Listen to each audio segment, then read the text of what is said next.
이 시간에는 이것이 전인치유다에 수록된 가계저주론 3강을 소개해드리겠습니다.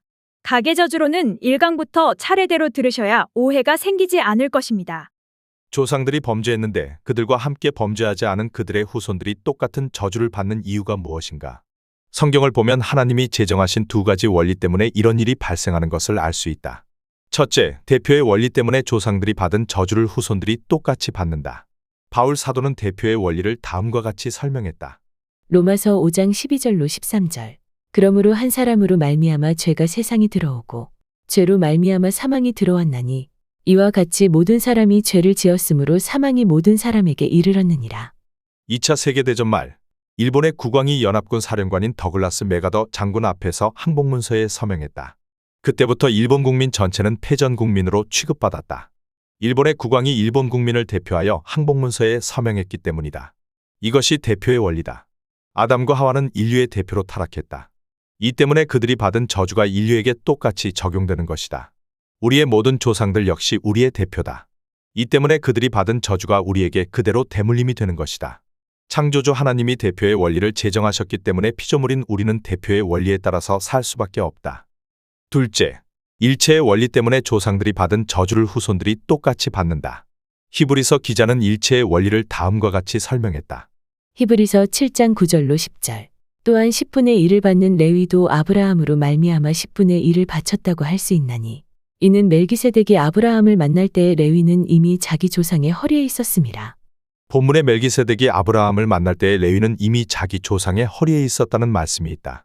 아브라함의 아들이 이삭이고 이삭의 아들이 야곱이고 야곱의 아들이 레위다. 아브라함이 멜기세덱을 만날 때 레위는 태어나지도 않았다. 그런데도 히브리서 기자는 멜기세덱이 아브라함을 만날 때에 레위는 이미 아브라함의 허리에 있었다고 기록했다. 과학적으로 표현하면 이것은 아브라함이 멜기세덱을 만날 때에 레위가 아브라함의 몸속에 유전자로 있었던 것을 의미한다. 예수님은 대표의 원리와 일체의 원리를 다음과 같이 천명하셨다. 마태복음 23장 35절. 그러므로 의인 아벨의 피로부터 성전과 제단 사이에서 너희가 죽인 바라게의 아들 사가랴의 피까지 땅 위에서 흘린 의로운 피가 다 너희에게 돌아가리라. 본문에 너희가 죽인 사가랴란 표현이 있다. 사가랴를 죽인 사람은 요아스 왕이다. 사가랴는 대제사장 여호야다의 아들이고 선지자다. 그들은 예수님 당시의 바리새인들보다 800여 년 전에 이스라엘 땅에 살았던 사람이다. 역대하 24장 20절로 22절. 이에 하나님의 영이 제사장 여호야다의 아들 스가랴를 감동시키심에 그가 백성 앞에 높이 서서 그들에게 이르되 하나님이 이같이 말씀하시기를 너희가 어찌하여 여호와의 명령을 거역하여 스스로 형통하지 못하게 하느냐 하셨나니 너희가 여호와를 버렸으므로 여호와께서도 너희를 버리셨느니라 하나 무리가 함께 꾀하고 왕의 명령을 따라 그를 여호와의 전뜰 안에서 돌로 쳐 죽였더라. 요아스 왕이 이와 같이 스가랴의 아버지 여호야다가 베푼 은혜를 기억하지 아니하고 그의 아들을 죽이니 그가 죽을 때에 이르되 여호와는 감찰하시고 신원하여 주옵소서 하니라. 예수님 당시의 바리새인들은 요아스 왕이 사가랴 선지자를 죽일 때 살지 않았다. 그 일은 그들이 태어나기 800여 년 전에 일어났다.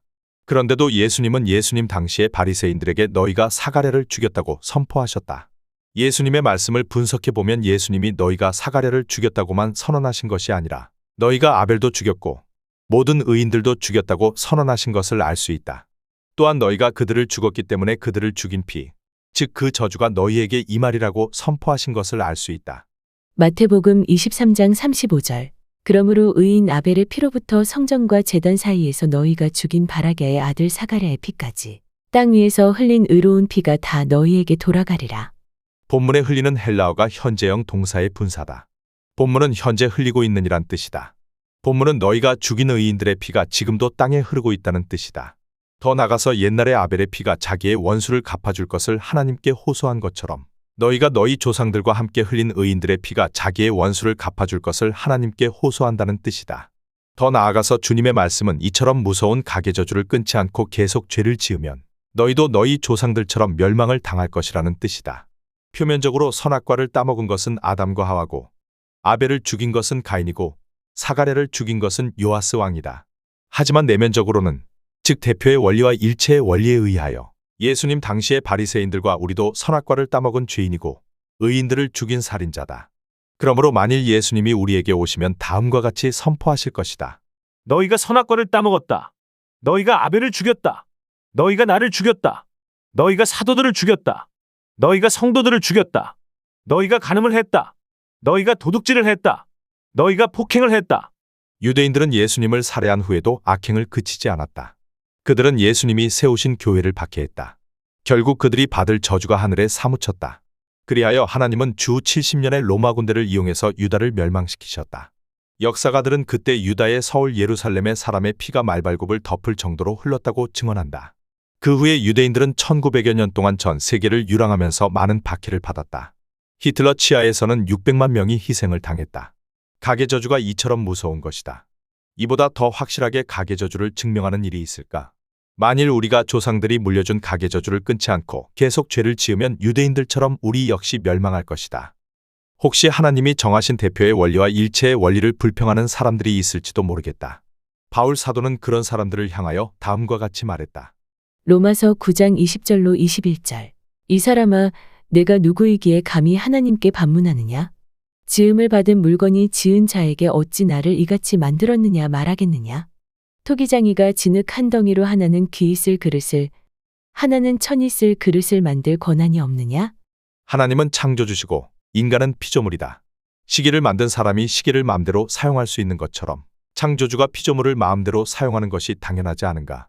이것만 깨달아도 하나님이 하시는 일에 함부로 토를 달지 않을 것이다. 지금까지 이것이 전인치 유다에 수록된 내용 중에 일부를 소개해드렸습니다. 자세한 내용은 이것이 전인치 유다를 참고하시기 바랍니다. 이것이 전인치 유다는 교보문고, 가피플, 영풍문고, 알라딘, 옥션, 지마켓 등에서 구입하실 수 있습니다. 구독, 좋아요, 공유는 방송을 하는데 큰 힘이 됩니다. 다음 시간에 뵙겠습니다. 시청해주셔서 감사드립니다.